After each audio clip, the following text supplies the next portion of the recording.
જય શ્રી કૃષ્ણ મિત્રો, welcome to new blog. હું કંઈક લખવા બેઠો છું. સરસ મજાની સાંજ થઈ રહી છે. અહીંયા વાંચવાનું પણ ચાલુ હતું મારું ને મને અચાનક કંઈક વિચાર આવ્યો તો મેં થોડું ઘણું લખી લઈએ.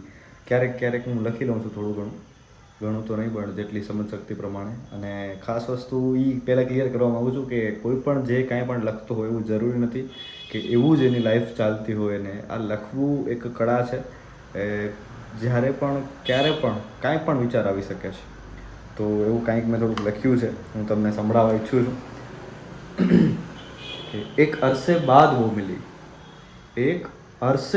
वो मिली जिनको हम तरसे थे, भरी धूप सर पर थी और सावन बरसे थे, समंदर दो मिले तो वो तिल का पहरा याद आया, समंदर दो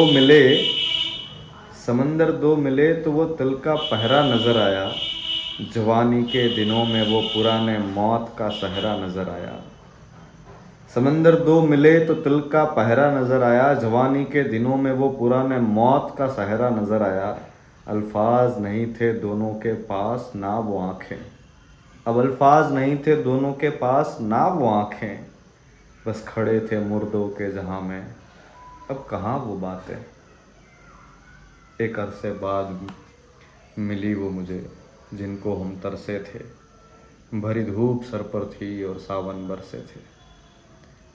તો ક્યારેક એવું પાત્ર આમે આવી જાય એટલે these all are fictional. Okay, don't be serious. તો આવું બધું ચાલી રહ્યું છે. સરસ મજાની સાંજ છે, સરસ મજાનો હું છું, સરસ મજાના તમે છો, સરસ મજાની પુસ્તક છે ગુનાહો કે દેવતા.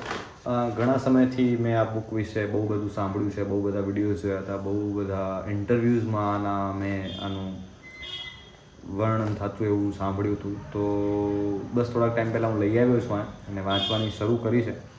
ઘણું બધું વાંચી લીધું છે. સુધા અને કપૂરની મજાક મસ્તીઓ ચાલી રહી છે. ભાઈ વાંચજો એક વખત. થોડીક હાર્ડ બ્રેકિંગ સ્ટોરી ટાઈપ છે, બટ શીખવા મળે ત્યાંથી બધી જગ્યાએથી શીખતું રહેવાનું. કંઈક સારું લખ્યું છે ત્યારે એટલું બધું એપ્રિશિએશન્સ આ પુસ્તકને મળે છે ને. તો આવું છે. અને હવે આપણે જઈએ છીએ, 2-4 વસ્તુ શોપિંગ કરવાની છે અને પ્રેમભાઈ પણ આવી રહ્યા છે આપણા, તો ફટાફટ પહોંચી જઈએ. તો યસ મિત્રો, અને ઇમ્પોર્ટન્ટ વાત મારે કરવી હતી કે ભાઈ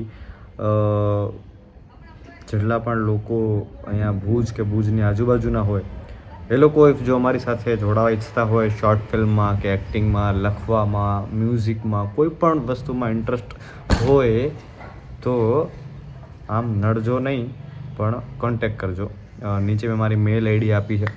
તો ઘણું બધું હમણાં અમે કામ કરી રહ્યા છીએ. આવતું નથી, બધા એમ જ કહી રહ્યા છે કે કેટલા ટાઈમથી તમે આ કરો છો, કેટલા ટાઈમથી તમે આ કરો છો, કાંઈ જોવા નથી મળતું. પણ ભાઈ दिखेगा, बहुत जल्द दिखेगा और बहुत ही अच्छा दिखेगा. 2-3 પ્રોજેક્ટ એક સાથે ચાલી રહ્યા છે. અત્યારે એક ચોથા પ્રોજેક્ટને ડિસ્કસ કરવા જઈ રહ્યા છીએ.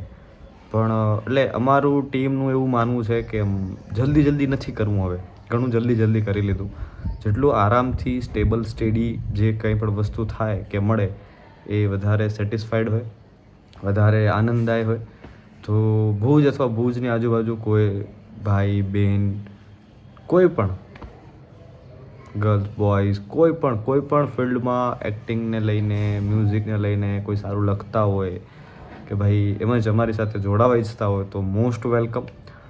તમે પ્લીઝ મને કોન્ટેક્ટ કરજો. મારા ઇન્સ્ટાગ્રામની આઈડી પણ તમારી પાસે જ છે, એમાં મને મેસેજ કરજો. ખાલી હાયનો મેસેજ ના કરજો, પણ આમ લખજો કે ભાઈ I am interested to work with you. એ ગુજરાતીમાં લખશો તો ચાલશે, મને એટલી ઇંગ્લિશ નથી આવડતી.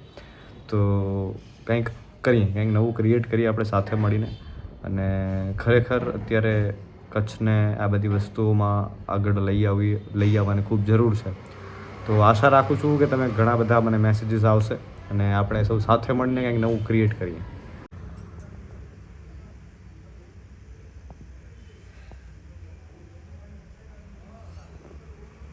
તો ભાઈ આ અમારું ભુજનું દ્વારકાધીશ જગત મંદિર અમારા ભુજનું છે.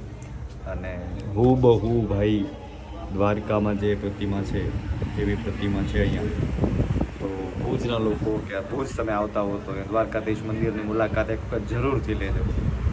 ભાઈ આનું પ્રાંગણ પણ બહુ જ સુંદર છે. તમે આ જોઈ શકો છો, આ આખું પ્રાંગણ છે અને એક સુંદર દ્વારકાધીશ હોય એટલે બીજી તો શું જરૂર જ પડે, પણ એક સુંદર લાગણીની અનુભૂતિ થાય જ્યારે પણ હું આ મંદિરમાં આવું. તમે પણ બધા પધારજો. અને ખરેખર ભાઈ ત્યાં કહી શકાય કે ભાઈ ઝાઝા બધા ભક્તો હોય એટલે શાંતિથી દર્શન ના કરી શકાય, પણ મેં ભુજવાળા વિડીયોમાં પણ કીધું હતું કે ભાઈ ભુજ એક એ શાંતિની જગ્યા છે. તો એના માટે ભાઈ અમારા માટે તો કાનુડો પણ અહીંયા શાંતિથી અમને મળવા આવે છે. તો તમે બધા પણ કાનુડાને શાંતિથી મળવા અહીંયા જરૂર પધારો. તો ભાઈ અત્યારે છીએ અમે આશાપુરા મંદિર ભુજમાં બધી જ વસ્તુ છે. મેં તમને પહેલાં જ કીધું, દરેક દેવી દેવતા, દરેક શાંતિ, દરેક જીવનનું સુખ બધું જ તમને ભુજમાં મળે.